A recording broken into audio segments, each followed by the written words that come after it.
여러분 안녕하십니까? 말씀으로 하루를 여는 천수답의 새벽 묵상입니다. 오늘은 사사기 20장 마비된 이성과 판단력이라는 제목으로 여러분에게 인사를 드립니다. 사람이 이성을 잃어버리면 얼마나 잔혹해질 수 있는지 전쟁에서 번번이 발생하는 살육 현장을 통해서 우리는 확인할 수 있습니다. 무고한 어린이와 여인들 같은 민간인들이 가장 큰 피해자가 되지요. 인간 안에 상존하는 통제불능의 잔혹함이 늘 폭발 직전에 화산 아래 이글거리는 마그마처럼 대기 중에 있습니다.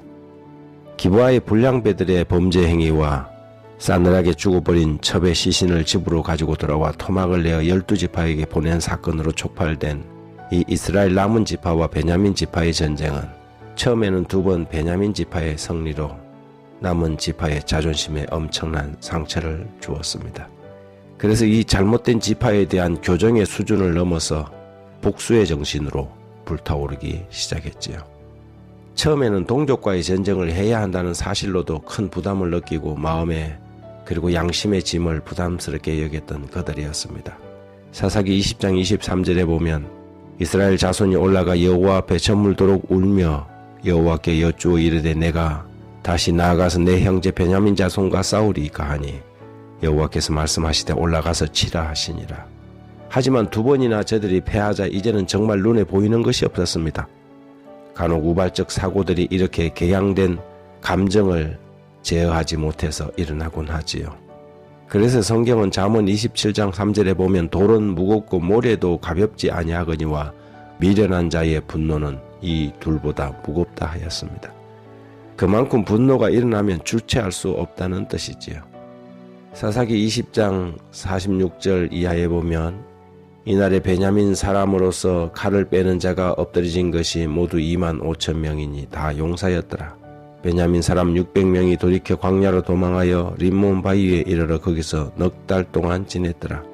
이스라엘 사람이 베냐민 자손에게로 돌아와서 온 성읍과 가축과 만나는 자를 다 칼날로 치고 닥치는 성읍은 모두 불살랐더라. 두 번의 승리 후에 베냐민은 그 전쟁의 결국이 어떻게 될지도 모르는 채 의기양양하게 자신들의 죄를 오히려 당연시 여겼습니다. 하지만 심판의 시간이 신속히 다가오고 있었지요. 마침내 다시 전투가 벌어졌을 때 주력 부대는 깨어지고 2만 5천의 군사들이 전사한 후에 겨우 600여 명만이 림몬바위로 도망을 하였습니다. 하지만 이스라엘의 응징은 거기서 그치지 않았습니다. 화가 난 군대는 베냐민 지파의 성으로 들어가서 성읍을 불사르고 닥치는 대로 민간인들까지 모조리 학살해버린 것입니다. 레위인의 한 첩에게 저질러진 죄악이 인간들의 이성의 마비와 판단력의 상실로 어떤 어처구니 없는 결과를 가져왔는지 우리는 본장에서 확인할 수 있습니다. 이것이 화산과 같은 인간들의 감정과 내면의 세계의 모습이지요. 죄로 타락한 인간들이 하나님이 붙잡아 주시는 은혜가 사라지면 얼마나 포악해질 수 있는지, 그리고 도덕과 양심이 통제되지 않는 전쟁에서는 얼마나 잔인해질 수 있는지 보여주는 명백한 증거이기도 합니다. 저는 요즘 다음이나 네이버 기사들 밑에 달린 댓글들을 일부러 읽지 않으려고 합니다. 아무리 사이버상의 댓글들이지만 상식 밖으로 잔인하고 포악한 악감정과 미움이 우리나라 곳곳에 도사리고 있다는 사실을 발견하기 때문이지요. 우리나라는 마치 이념전쟁을 치르는 것처럼 서로에게 도끼를 뿜어내고 있습니다. 언론들은 시청률을 빌미로 국가를 편가르게 하고 사형시켜라, 멸족이 답이다, 이런 흉한 댓글들이 우리나라 우리 동포들을 향해서 서로에게 버젓이 쏟아지고 있습니다. 그런 사람들이 멀쩡하게 일상에서는 넥타이 매고 직장 다니는 사람들일 것이라고 생각하니 만일 전쟁과 같은 아노미 상태가 되면 과거 아프리카 종족전쟁이나 IS와 같은 이슬람 극단주의자들이나 백인 우월주의자들과 같이 못할 것이 무엇이겠는가 하는 생각에 미치는 것입니다. 해방 후 진보와 보수라는 극단적 이념 논리에 갇혀서 암울하고 수치스러웠던 우리나라의 역사의 뒤란에서 벌어졌던 죽창과 쇠몽둥이들 서로에게 휘둘리대던 그 전쟁이 여전히 사이버상에서도 계속되고 있는 것을 보는 것 같아서 마음이 아프고 흠칫 놀라기도 합니다. 여기에 엘렌 와이스의 주석 사사기 20장 48절에 이렇게 기록합니다. 그때 잘못을 저지른 그 개인들을 잡아서 처벌하면 될 것이었다. 그들의 성읍 기브아는 이미 폐허가 되었다. 그 정도면 충분하였다. 온 지파 사람들을 그렇게 잔인하게 몰살하거나 그 성읍을 불태울 하등의 필요가 없었다.